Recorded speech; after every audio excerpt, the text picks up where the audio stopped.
Hello, everybody. Welcome back to the channel Faith-Based Entrepreneur, where meets entrepreneurship. I'm Cornell Gorman, creator of the show.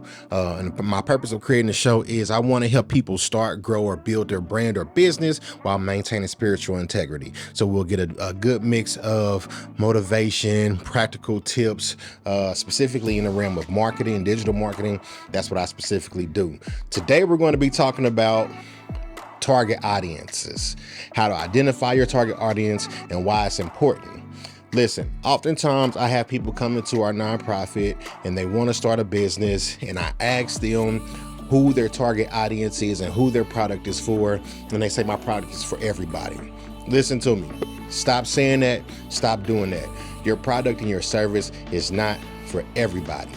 The difference between success and failure could be in who you're going after with your product and services. All right, it's going to affect your marketing. It's going to affect your messaging. It's going to impact your sales teams and the way you communicate, and even your design on how you're building out your products and your services for everybody. Okay, you want to be as clear as you possibly can on who the target is. You have to know what the goal is, right? It's like a map.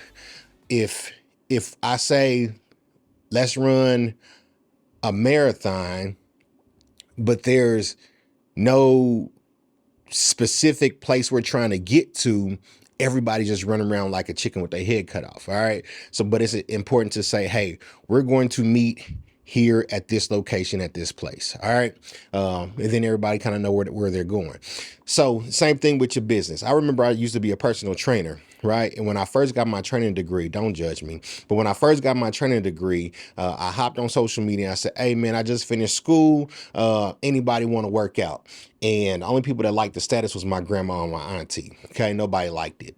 I then changed my messaging to say, hey, I'm running a 6-week boot camp for women that want to lose weight between 10 to 15 pounds, that can work out from this time to this time at this parking, that can commit to this, that can commit to that.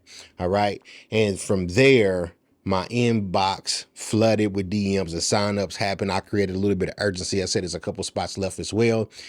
And boom, that summer, man, I had close to 100 clients in my boot camp. It was freaking amazing. And what happened was I got specific on who I was going after and who I was targeting. Yes, fitness is for everybody. Yes, everybody can work out. But what I was providing wasn't for everybody. I said, okay, I'm not going to do sports training. I'm not going to train the elderly. We're not going to be doing mobility training and stuff like that in yoga. We're going to be training for weight loss, and not just weight loss. It's not going to be one-on-one sessions. It's going to be group sessions, right? And it's not just going to be weight loss and group sessions. It's going to be in a 6-week format, right? And it's going to be in the 6-week format. Realistically, people are only going to be able to lose 10 to 15 pounds. So that's who I needed to go after, right? And it was primarily women between this age and this age that wanted those results. And when I did that and I put a picture of a woman on the ad, it went bananas. Okay. You want to get clear. You want to identify, you want to understand who you're going after, what the goal is. It's a lot better to talk to people instead of at people, right? Looking for women this age, this age, this age, this age, because the client then gets to, because the person then gets to say, hey, I'm that, I'm that, I'm that, I'm that, I'm that. Oh, he's talking to me. There's only a couple spots left. Let me go ahead and get this thing for me. Okay. So let's take a little deeper dive in what that would look like, and really getting specific on identifying your target audience. Okay. So if you've already started your business, you can kind of go from the pool of people that already buy products and services from you. If you haven't started your business yet, I encourage you to go ahead and just make it up on the people that you think this would be for, right? Just a fictional person, your ideal customer. Okay. So first thing you want to do is just get like, the basics together, right?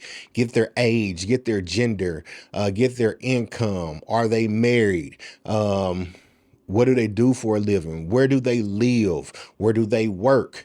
Okay. What are some of their buying habits? What are some of the things that they like to do? Get all that general basic information. You can even go deeper into like what might be their favorite social media platform, what podcast do they listen to, what radio station do they listen to. All this information is valuable because when you do start to perform any form of marketing, you know exactly where to go. That map I was telling you about. So if you're going to run radio ads, it's important to know what radio station the person you're going after listens to. Don't put your ad on everybody's radio station. It's important to know where they work and where they live, because if you decide to put up a billboard, it would be smart to put up a billboard in the area where they work or where they live, right? If you're going to put up flyers, know where grocery stores are at. Know if they have children and what school they're going to. Lock in with the churches that they go to. Okay, so you want to get as specific and as clear as you possibly can when dealing with your customer, your audience, right? Cool. Once you get that general information, you want to dig a little bit deeper. So first you want to do is your primary research. Okay.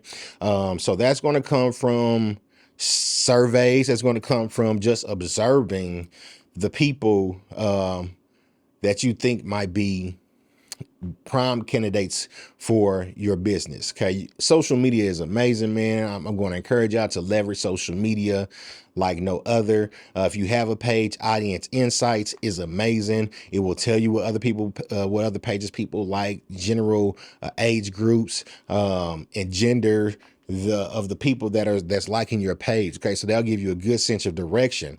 All right. But if you can get a group of people in the room and just ask people, talk to people, low key interview them, intentionally or just on the slide, just like, hey man, what's your favorite this? What's your favorite that? Hey, I just got this new design. Do you like this? Do you like that?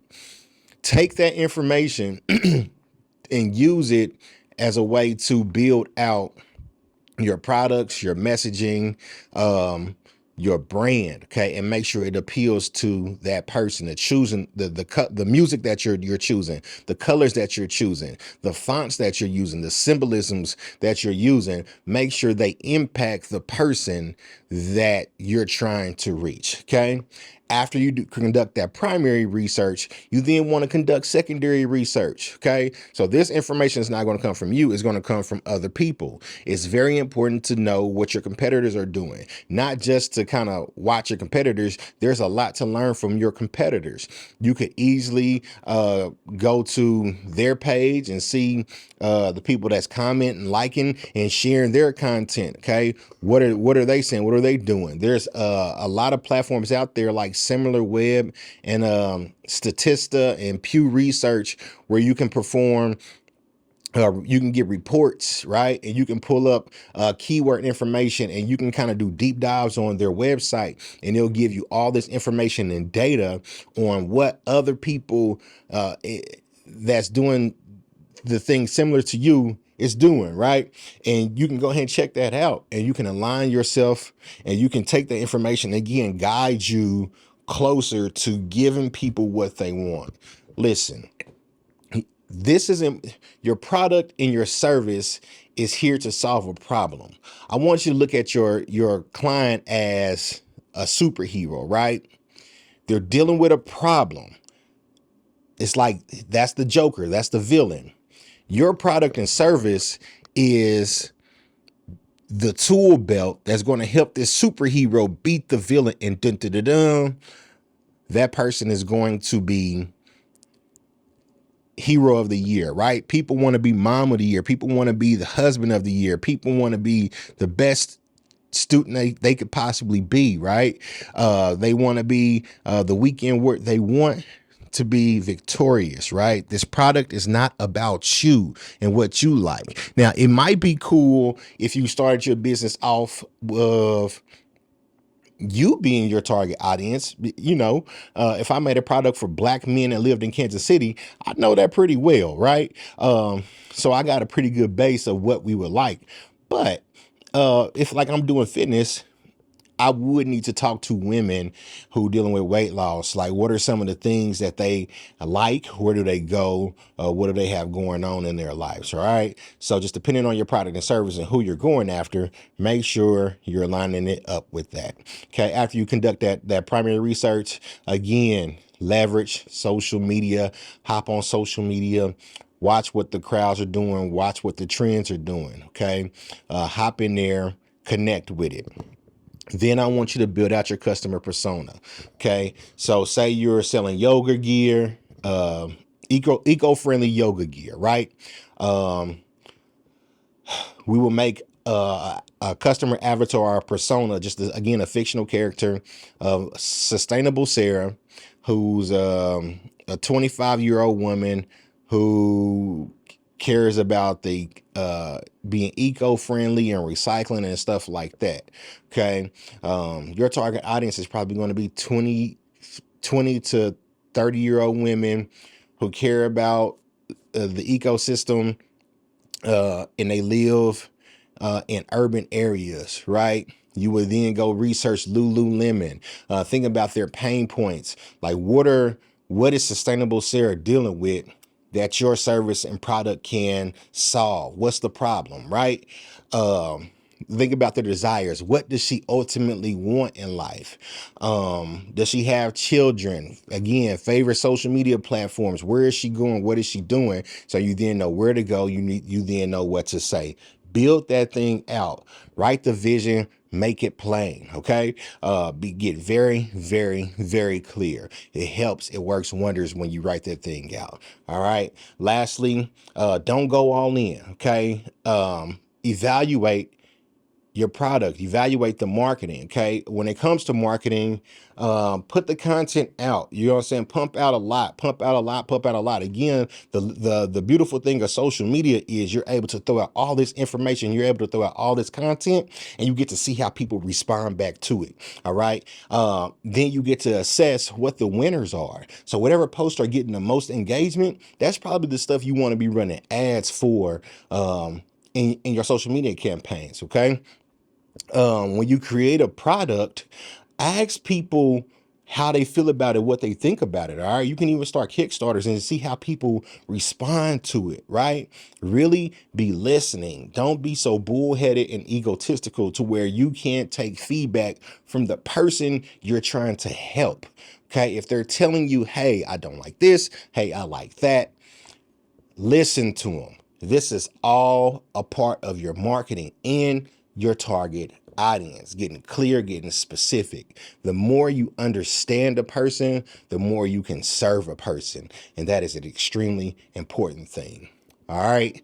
So look, that's all we got this time on the channel. Do me a favor, like, comment, share, subscribe to the channel. Let's grow this thing and let's make it one of the most beautiful things ever.